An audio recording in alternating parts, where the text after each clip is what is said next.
The Dragon in the Hills. In the quaint village of Eldon, nestled between rolling hills and dense forests, the tales of dragons were not just stories, but warnings. Eldon was known for its lush landscapes, bountiful orchards, and a deep-seated fear of dragons. The villagers believed dragons to be fierce, fire-breathing creatures, and they lived in constant caution, ensuring they never ventured too far into the hills where dragons were said to reside. Among these villagers was a young, inquisitive boy named Milo. Unlike others in Eldon, Milo was fascinated by dragons, not fearful. He spent hours poring over books about these mythical creatures, marveling at their described powers and wisdom. His room was adorned with drawings of dragons, each more colorful and majestic than the last. One sunny afternoon, driven by curiosity and a sense of adventure, Milo decided to explore the hills beyond the village. He had always felt that there was more to dragons than the terrifying tales told by the villagers. With a heart full of excitement and a backpack filled with snacks, he set off on his journey. As he wandered through the lush greenery, he marveled at the beauty of the untouched land. The birds sang melodiously, and the scent of wildflowers filled the air. Milo felt a sense of peace and wonder, far from the fearful whispers of the village. After a few hours of exploration, Milo stumbled upon a clearing he had never seen before. In the middle of the clearing lay a large, peculiar rock. As Milo approached, the rock stirred, and to his astonishment, it wasn't a rock at all, it was a dragon. The dragon was unlike any creature Milo had imagined. It was large, with scales that shimmered in the sunlight like jewels, but it was not fierce or intimidating. Its eyes were gentle, and it looked at Milo with curiosity rather than hostility. Milo's initial shock quickly turned to awe. He remembered his books and sketches and realized he was face to face with the creature he had always dreamed of meeting. Gathering his courage, he took a step forward and introduced himself. The dragon's voice was deep and resonant but friendly. "I am Ember," the dragon said. "It has been many years since a human has ventured into these hills without fear in their eyes." Milo and Ember began to talk, and Milo learned that Ember was kind and wise. The dragon spoke of the times when dragons and humans lived in harmony, sharing knowledge and friendship. It was a time before fear had driven them apart. As the sun began to set, casting a golden hue over the hills, Milo realized he had discovered a friend in the most unexpected place. He promised Ember he would return, eager to learn more and continue their newfound friendship. That evening, as Milo lay in bed, his mind was filled with thoughts of Ember.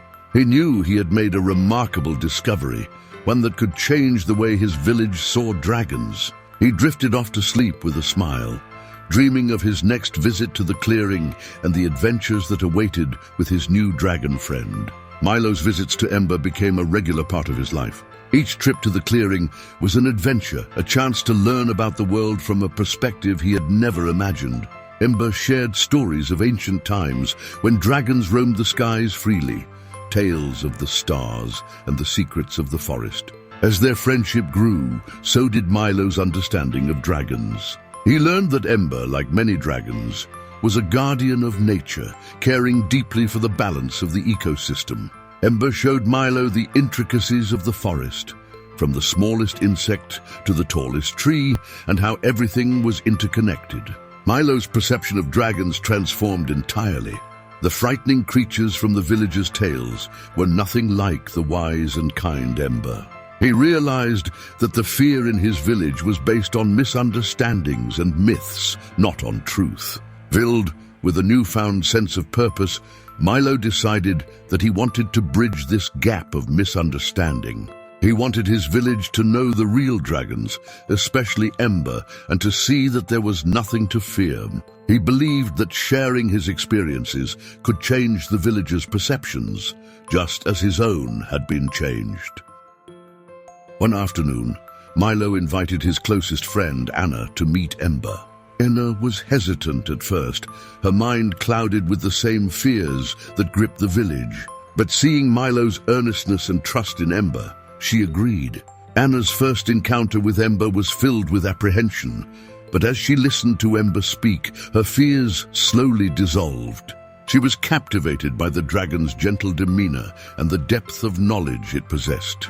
Like Milo, she was moved by Ember's connection to the natural world and the history of dragons that was so different from what they had been taught. Anna's change of heart marked the first step in Milo's plan to bridge the gap between the villagers and the dragons. Together, Milo and Anna began to devise a way to share their experiences with the rest of the village. They started by telling their families about Ember, recounting their visits and the truths they had learned.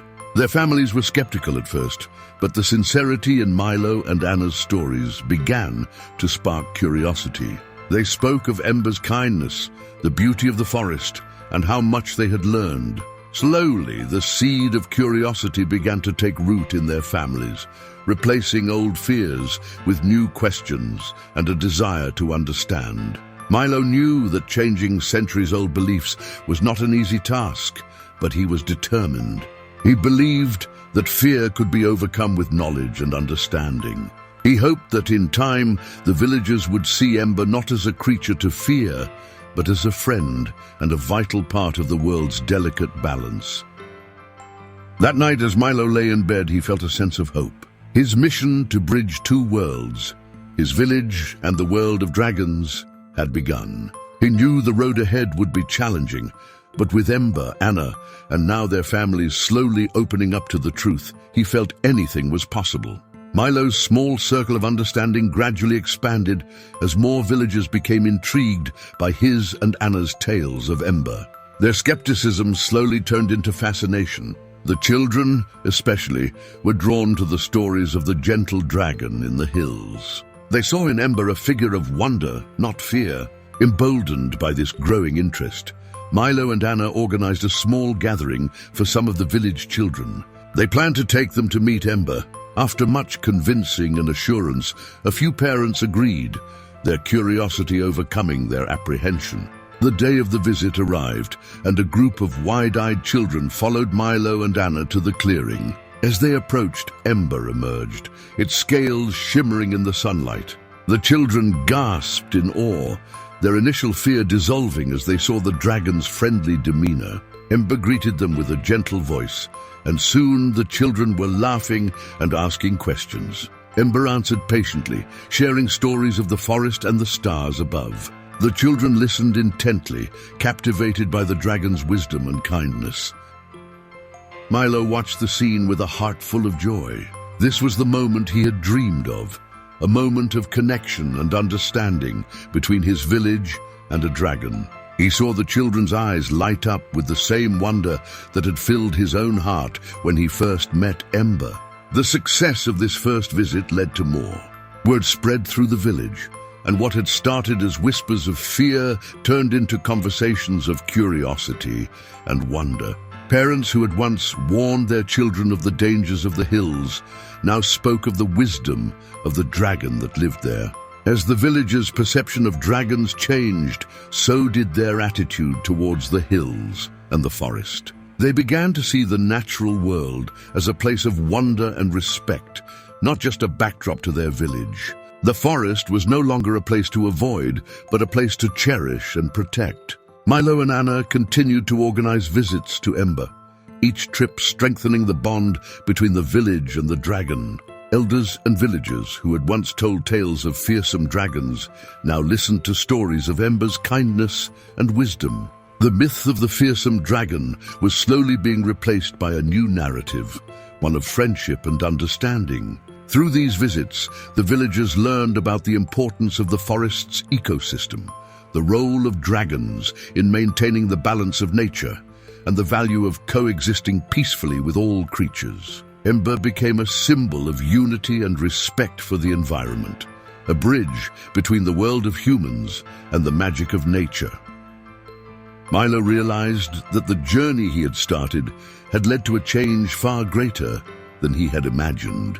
It was not just about overcoming fear of dragons, it was about fostering a relationship with the natural world and embracing the unknown with open hearts. As the seasons changed, the village of Eldon transformed. Where there was once fear, there was now understanding. Where there was ignorance, there was now knowledge. The villagers no longer looked at the hills with trepidation, but with a sense of kinship, knowing that a gentle dragon named Ember watched over them. As the bond between Eldon and Ember grew, the village began to embrace not just Ember, but the idea that understanding and compassion could bridge the gap between fear and friendship. The once feared hills became a place of regular visits, where villagers young and old came to learn from Ember and enjoy the beauty of the natural world. Ember, in return, shared more than just stories and wisdom. The dragon showed the villagers hidden wonders of the forest, like hidden streams with crystal-clear water and rare flowers that bloomed only at night. Ember taught them about the delicate balance of nature and how each creature, big or small, had a role to play in maintaining it. Under Ember's guidance, the villagers began to take active steps to protect the forest and its inhabitants. They organized clean-up drives to keep the forest pristine, planted new trees, and even set up a sanctuary for the animals. Eldon, once a village that feared the unknown, became a community dedicated to conservation and harmony with nature. Milo, who had sparked this remarkable change, felt a deep sense of fulfillment.